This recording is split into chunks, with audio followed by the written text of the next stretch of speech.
Hey folks, this is the recap for the legislative week this week. So first of all, it's the week and the anniversary of 9/11. The great thing is that we memorialized that in Washington, D.C. And of course, I know you did in Pennsylvania as well. As a matter of fact, students took a pause.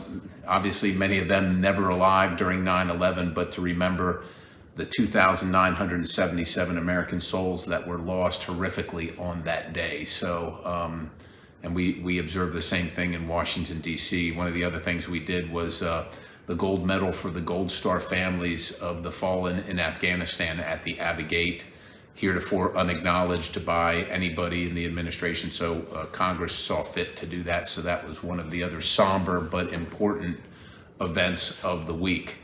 And then legislatively, we called it kind of China Week. So we focused on China, did some bills regarding China. One was to add the Department of Agriculture to a thing called CFIUS. As you probably know, China is buying up a lot of American farmland, a lot of it close to sensitive military installations. Now, if I had my druthers, China wouldn't be allowed to do any of that. That's not what this bill did, but it added some agricultural component to the organization that looks at these purchases and says okay or not okay.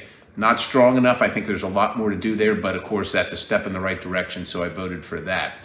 There was also a bill about Chinese drones. Many of the drones around the world are made in China, and the American citizen and American industry needs to know which ones, if any, are good or not good. And so another one was listed on a list of ones that we're concerned about, another company that produces those drones, again, just to inform the public and also inform China that we're keeping an eye on them. What are some of the other bills that we did? I think we did 6 or 7 bills on China.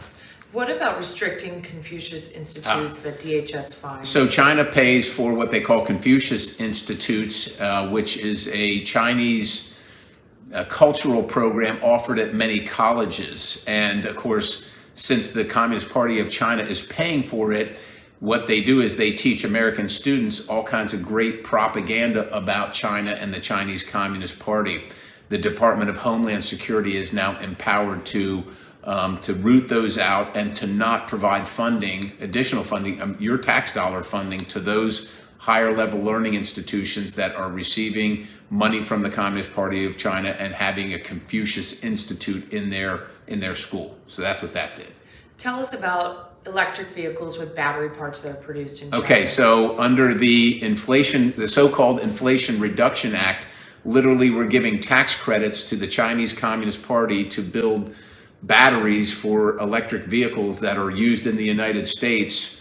We think that, first of all, I think that's crazy. And so we said, no, we're not going to give tax credits, your money, to the Communist Party of China to produce batteries to sell into the United States. We're not going to do that. So that's what that bill did. And what about the WHO's Pandemic Preparedness Treaty? So there's a pandemic treaty being offered by the World Health Organization. I probably need to go into the missteps and the poor judgment, the bad information that came from the World Health Organization, the UN's World Health Organization, regarding the last pandemic. Of course, COVID-19 probably came from the Wuhan Institute of Virology. They would like to have us engage in what we've determined to be a treaty. Now, as you know, treaties need to be ratified by the Senate. This is just telling the administration and our constituents that, yes, this is a treaty. If you're going to sign on, it has to get Senate approval. It's not just something the administration, regardless of Republican or Democrat, can sign on to and encumber all of us to. It has to go through the Senate for confirmation as a treaty. Lastly, what about America's innovation in economic and intellectual property?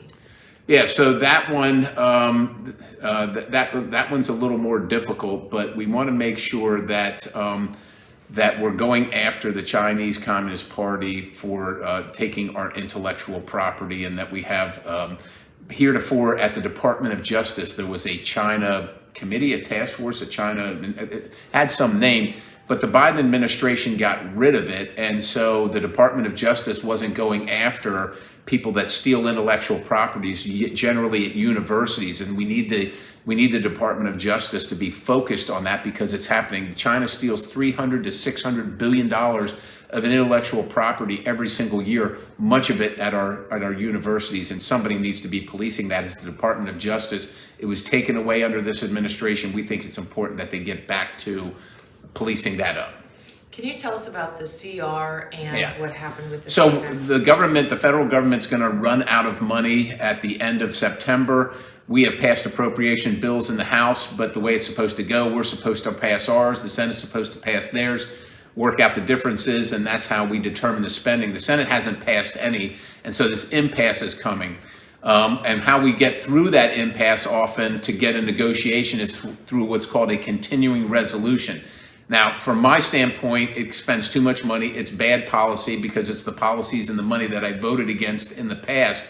But what we've done is add the SAVE Act to it. And so the SAVE Act says that all states must confirm citizenship of their voters. So it's illegal to vote in the United States if you are not a United States citizen.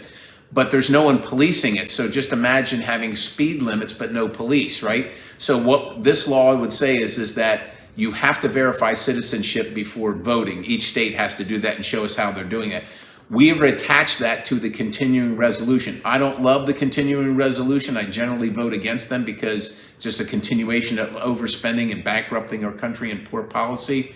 But if that's going to happen anyhow, then at least we can get something on election integrity for the American people. And so now we were scheduled to vote on it this week. We're not quite there yet. Quite honestly, we're not there yet because none of my colleagues on the other side of the aisle have said they will vote for it.